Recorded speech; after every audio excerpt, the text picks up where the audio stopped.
Damai sejahtera Allah yang melampaui segala akal, itulah yang menyertai hati dan pikiran di dalam Yesus Kristus Tuhan kita.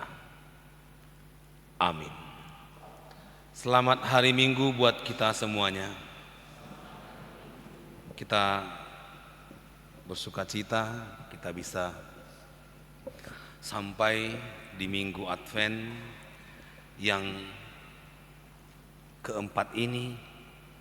Kita sudah merayakan pesta Advent selama 4 minggu, dan di minggu yang terakhir ini adalah, kalau saya katakan, minggu praktis. Artinya Tuhan menginginkan kita hidup, bergerak, bangkit di dalam rencananya. Seperti topik di minggu ini dikatakan bangkit menjadi terang. Firman Tuhan yang menemani kita di minggu terakhir Advent ini, sebelum kita masuk ke Minggu Sukacita Pesta Natal, diangkat dari kitab Yesaya 60, dimulai dari ayat 1 sampai ayat 7. Demikianlah firman Tuhan. Bangkitlah, menjadi teranglah, sebab terangmu datang, dan kemuliaan Tuhan terbit atasmu. Sebab sesungguhnya kegelapan menutupi bumi, dan kekelaman menutupi bangsa-bangsa. Tetapi terang Tuhan terbit atasmu, dan kemuliaannya menjadi nyata atasmu. Bangsa-bangsa berduyun-duyun datang kepada terang, dan raja-raja kepada cahaya yang terbit bagimu.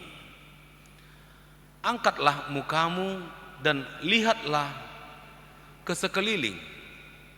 Mereka semua datang berhimpun kepadamu. Anak-anakmu laki-laki datang dari jauh, dan anak-anakmu perempuan digendong. Pada waktu itu engkau akan heran melihat dan berseri-seri. Engkau akan tercengang dan akan berbesar hati, sebab kelimpahan dari seberang laut akan beralih kepadamu, dan kekayaan bangsa-bangsa akan datang kepadamu. Sejumlah besar unta akan menutupi daerahmu, unta-unta muda dari Midian dan Eva. Mereka semua akan datang dari Seba, akan membawa emas dan kemenyan, serta memberitakan perbuatan masyhur Tuhan. Segala kambing domba Kedar akan berhimpun kepadamu. Domba-domba jantan Nebayot akan tersedia untuk ibadahmu. Semuanya akan dipersembahkan di atas mezbahku sebagai korban yang berkenan kepadaku, dan aku akan menyemarakkan rumah keagunganku. Demikianlah firman Tuhan. Banyak manusia yang, kalau di bahasa Bataknya lebih enak didengar, terlalap. Iya, bahasa Indonesianya apa ya? Terlalap. Betah dengan situasinya. Banyak orang terkontaminasi dengan kekuatan dunia ini. Apalagi sudah kita rasakan ya. Ini masih kekuatan informasi ini. Masih kekuatan media sosial. Tapi sudah banyak merubah orang. Ada pernah saya lihat sebuah gambar orang yang saling mencintai ini, namanya Romeo dan Juliet itu ya. Dibuat dua gambar Romeo dan Juliet sebelum ada handphone dan sesudah ada handphone. Jadi sebelum ada handphone, Romeo dan Juliet tatap-tatapan dengan senyum gitu. Tapi setelah ada handphone, mereka masing-masing bermain handphone. Jadi tidak ada lagi tatapan-tatapan cinta. Semua orang sudah melihat ke handphone. Begitu juga di keluarga. Ya, satu meja bapak, ibu, anak. Tapi tidak saling pandangan. Ya, semuanya memandang handphone. Jadi itu masih kekuatan dunia yang masih sedikit, belum lagi yang sangat sangat mengikat. Belum lagi kekuatan penderitaan yang bisa membuat kita putus asa. Contohnya penyakit yang lama. Ya kalau penyakit yang sebulan masih bisa lah kita bertahan. Penyakit 2 bulan oke lah. Tapi kalau udah penyakitnya ini 6 bulan, setahun, kurasa sudah memberikan dampak psikologis. Ya. Mungkin sudah terbawa oleh keputusasaan. Dang malum bion, bohana maon, kan begitu. Apalagi penantian. Ya, kita menanti sesuatu, nggak dapat juga. Wah ini juga pergumulan. Bagaimana ini? Banyak situasi kehidupan kita yang mungkin membentuk kita terlalap. Kita menjadi orang-orang yang pesimis. Kita menjadi orang-orang yang putus asa. Tidak lagi berpengharapan. Tidak lagi mengandalkan Tuhan. Begitulah bangsa Israel. Jadi Yesaya 60 ini adalah ajakan pertama kepada bangsa itu ketika mereka sudah tertawan selama 70 tahun mereka di Babel. Mereka sudah nggak benar lagi ini, nggak bisa lagi kita ini lepas karena sudah kalah. Tuhan kita sudah kalah sama orang Babel. Kita minta tolong sama Mesir juga nggak bisa juga. Udahlah kita menyerah sajalah, angkat tangan, hands up ajalah. Udah kita di sini aja lah. Tapi Yesaya disuruh katakan sama mereka, bangkit dan menjadi teranglah. Ini sangat sulit. Sangat sulit untuk membangkitkan orang-orang yang putus asa. Sulit sekali. Mungkin kita punya teman-teman, punya saudara yang putus asa. Kita ajak itu, udah jangan begitulah. Apalagi anak-anak muda gitu ya, yang lagi broken heart. Udah kita berikan kekuatan, sudahlah, bukan hanya dia manusia di bumi ini, banyak gitu. Enggak, aku sudah ini. Banyak yang sudah mengalahkan dirinya. Banyak yang tidak mau keluar dari kebiasaannya. Dan banyak juga orang yang melebih-lebihkan. Jadi di situ ada istilahnya lebay. Ya. Masalahnya masih sedikit, tapi penderitaannya sudah sangat-sangat neraka dunia ini. Gitu. Ya. Penderitaannya masih segitu, tapi dia katakan udah seperti neraka dunia ini. Dia terkungkung di dalam kekuatan dunia. Tapi orang-orang yang menerima terang dari Tuhan, walaupun dia dalam penderitaan yang mungkin mengakar dalam hidupnya, dia bisa bangkit karena Tuhan yang mengatakan demikian. Saya ketika baca firman Tuhan ini, saya teringat Indonesia. Indonesia berapa tahun dijajah? Kalau Jepang katanya berapa ya? 3,5 ya? Kalau Belanda 350 tambah Jepang 365, seperti itulah. Ratusan tahun dijajah. Banyak yang mengatakan orang-orang Indonesia karena terlalu lama dijajah, jadi mentalnya mental terjajah. Mental budak. Gimana mental budak? Budak tidak mau kerja kalau nggak dipukul. Iya. Tentunya disuruh, tolong kerjakan ini. Dia nggak mau mengerjakan itu. Tapi kalau dipukul, kerjakan ini, mau dia. Itu mental budak katanya. Harus dipukul dulu baru semangat. Wah, udah bahaya, udah mengakar itu ya. Banyak yang mengatakan demikian karena terlalu lama terjajah. Jadi bentukannya seperti itu. Bangsa Israel juga terlalu lama putus asa, sehingga mereka hilang harapan. Disuruh bangkit nggak mau, bangkit nggak bisa lagi. Disuruh Yesaya, bawa mereka keluar, nggak bisa. Di situ ada raja. Aku yang menyuruh raja itu katanya. Ternyata benar, Allah yang memerintah. Katakan kepada bangsa Israel supaya mereka keluar dari situ. Benar, raja mengatakan bangsa Israel keluar, aku yang membiayai. Bayangkan saja, raja yang tidak mengenal Tuhan disuruh Tuhan. Akhirnya mereka mau. Kalau begitu ayolah, kalau sudah raja yang nyuruh kita pulanglah. Mereka pulang ke Yerusalem.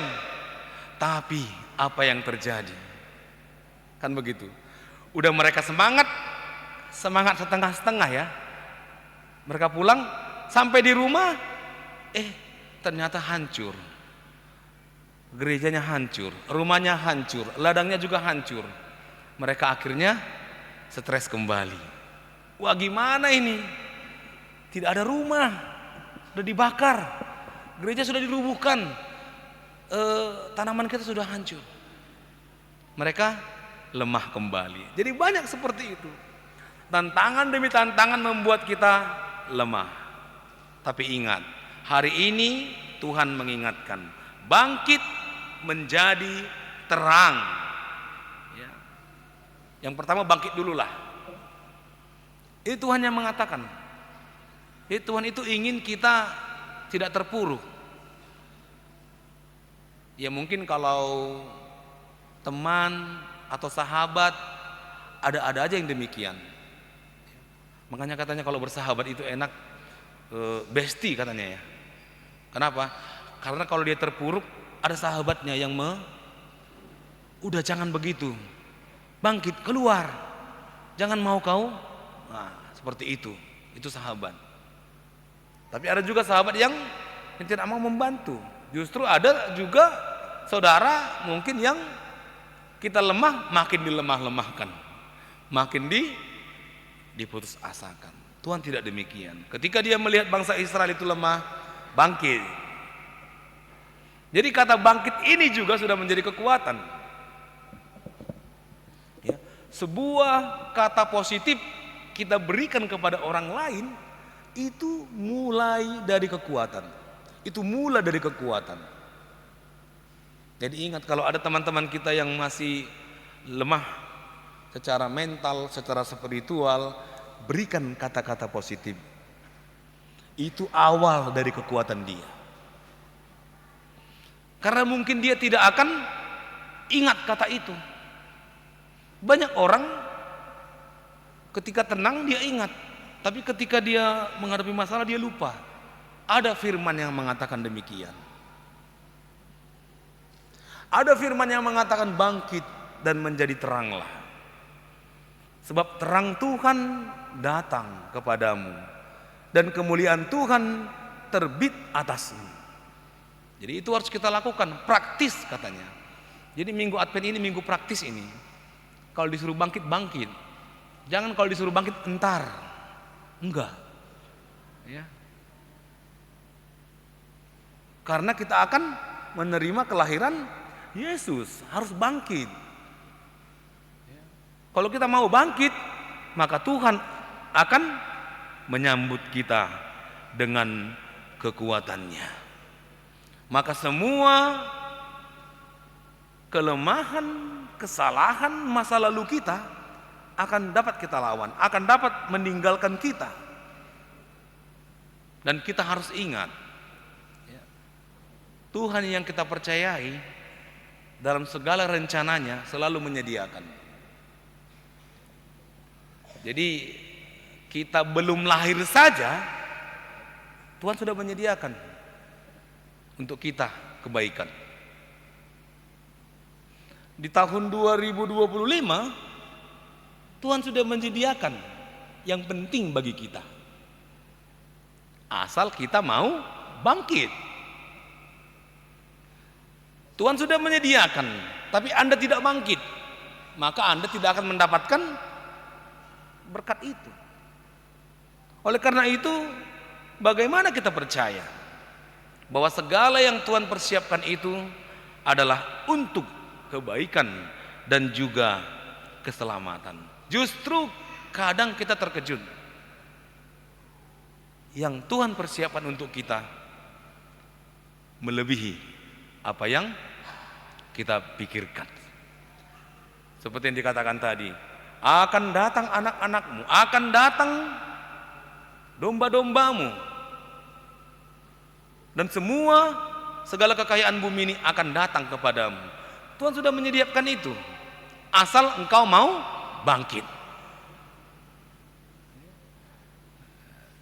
Jadi ini yang harus kita imani ketika Tuhan di minggu Advent yang keempat ini menyediakan keselamatan, kebahagiaan, dan juga menyediakan orang-orang yang mau untuk membawa terang.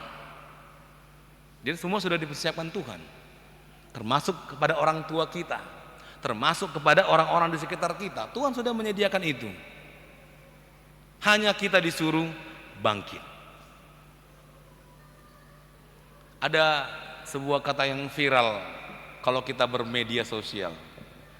Bagaimana keadaanmu? Kalau ditanya begitu, sedang tidak baik-baik saja, katanya.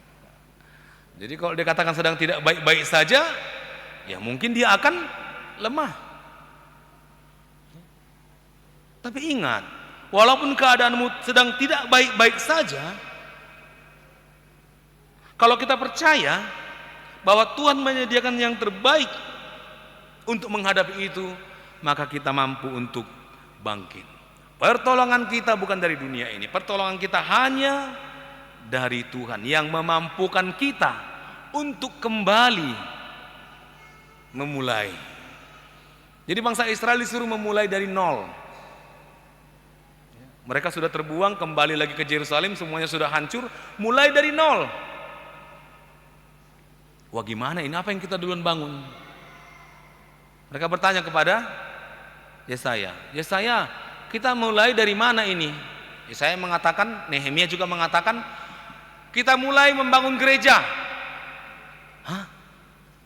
Gereja dulu? Iya, gereja dulu. Rumah kapan? Nanti tunggu gereja siap baru rumah. Mereka bangun, tapi banyak tantangan juga. Orang-orang di sekitar itu tidak suka. Mereka marah, jangan lagi dibangun, sudah hancur itu. Akhirnya mereka lemah lagi. Kalau gitu kita bangun rumah dulu lah. Jadi ketika mereka membangun rumah, Tuhan marah. Kenapa kalian utamakan rumah kalian daripada rumahku? Rumahku dulu bangun.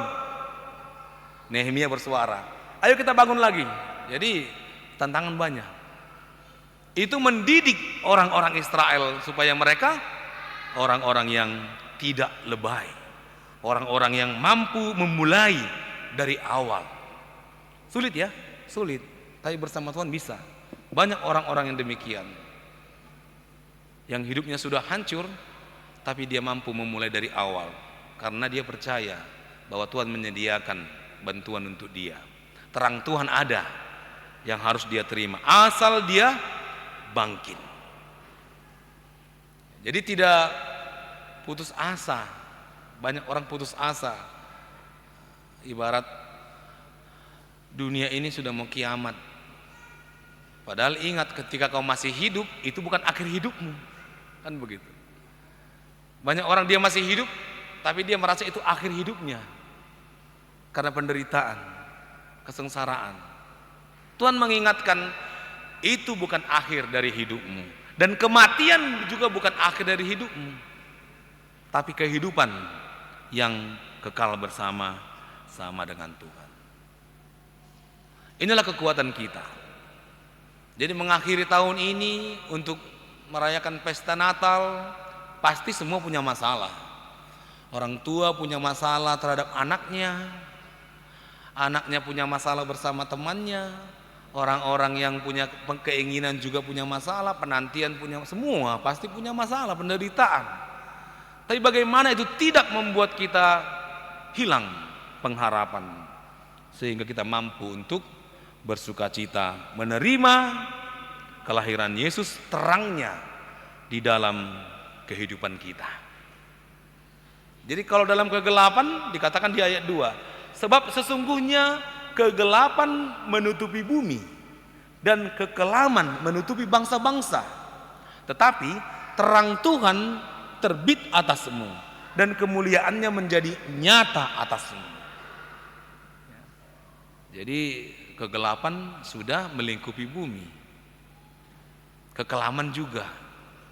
Tapi orang-orang yang mengandalkan Tuhan, terang Tuhan terbit atas dia, sehingga dia bisa keluar dari kegelapan itu, dan dia mampu untuk menerangi kegelapan itu. Itulah kenyataan hidup.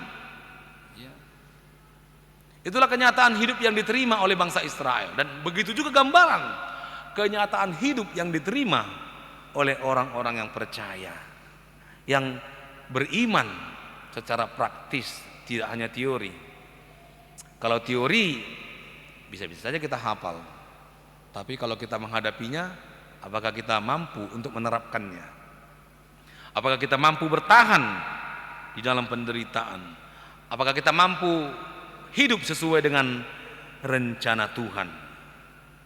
Dan kita percaya, bukan hanya percaya, tapi kita melakukan bahwa Tuhan Allah tidak pernah meninggalkan kita.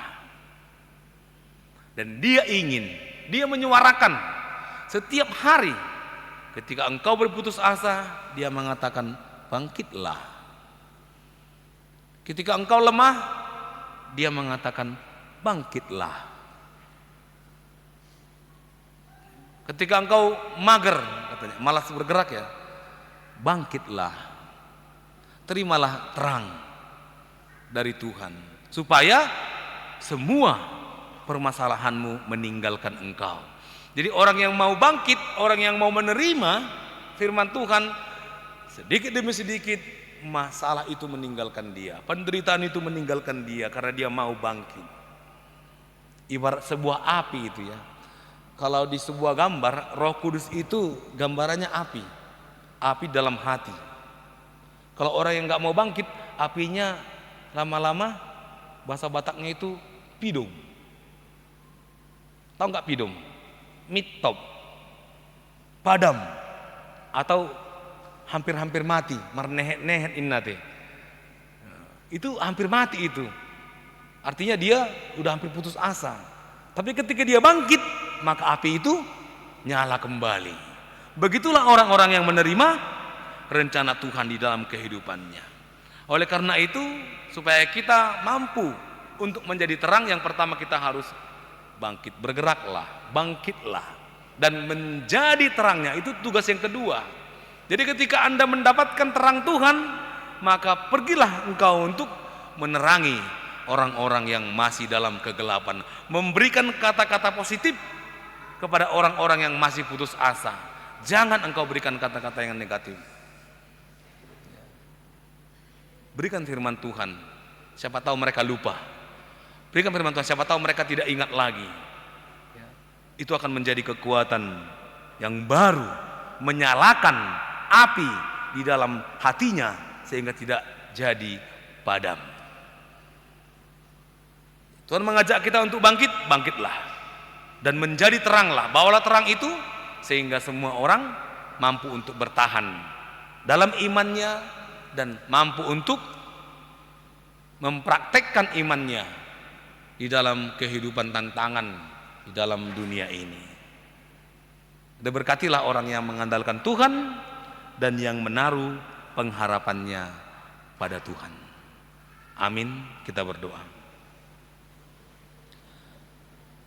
Ya Allah Bapa kami yang maha kuasa, yang maha kasih, yang bertahta dalam kerajaan surga. Terima kasih Tuhan atas segala rancangan-Mu dalam kehidupan kami. Engkau tahu kami lemah.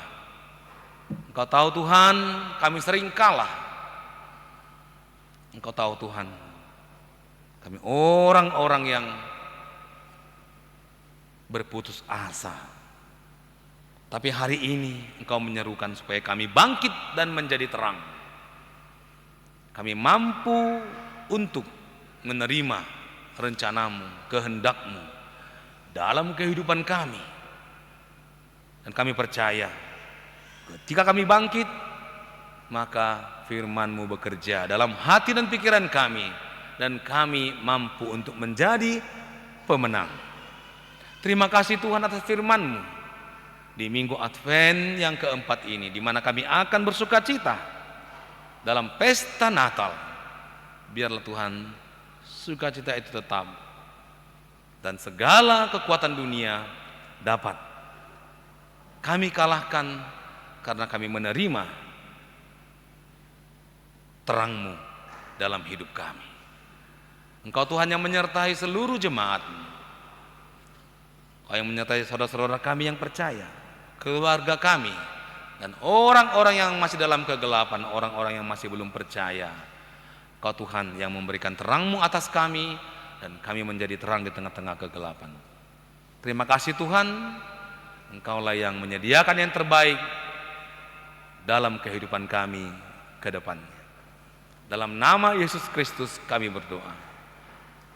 Amin.